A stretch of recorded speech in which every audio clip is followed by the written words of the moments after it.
Do you think that இந்த season Miller போனதுனால தான் I get the recognition that I'm getting now because of this thing அப்படின்னு நினைக்கிறீங்களா? Actually வந்து ஏமா நானும் கேள்விப்பட்டேன் சில பேர் வந்து லைக் எனக்கு பிஸ்னஸ் வர்றது காரணமே வந்து பிகாஸ் நான் சீசன் மேலே ஸ்டூடெண்ட்னால தான் அப்படின்னு. பட் ஆக்சுவலி நான் சீசன் மேலே போனது ஏப்ரல், எண்ட் ஆஃப் ஏப்ரல். மார்ச்ல வந்து எனக்கு வந்து ஆல்ரெடி நிறைய கஸ்டமர்ஸ் வெயிட்டிங். ஒரு ஆல்மோஸ்ட் 10 to 50 பிகாஸ் நான் ஒரு வீடியோ போட்டேன், ஒரு ட்ரேடிங் வீடியோ அந்த மாதிரி போட்டதுனால அதை நான் இப்போ நான் அழிச்சிட்டேன். அப்போ நான் போகிறப்ப அது கொஞ்சம் வைரல் ஆயிடுச்சு.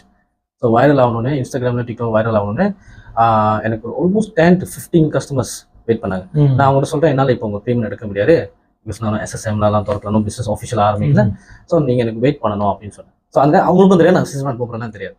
ஸோ ஏப்ரல் பிகினிங்கில் எல்லாம் செட்டில் ஆகணுன்னே தென் நான் வந்து ஜோ டாக் ட்ரைனிங் லான்ச் பண்ணேன். சீசன் போகிறதுக்கு முன்னாடி ஜோ டாக் ட்ரைனிங் ஸ்டார்ட் பண்ணிட்டேன். நான் போயிட்டு வந்து தான் ஸ்டார்ட் பண்ணேன், முன்னாடியே ஸ்டார்ட் பண்ணிட்டேன்.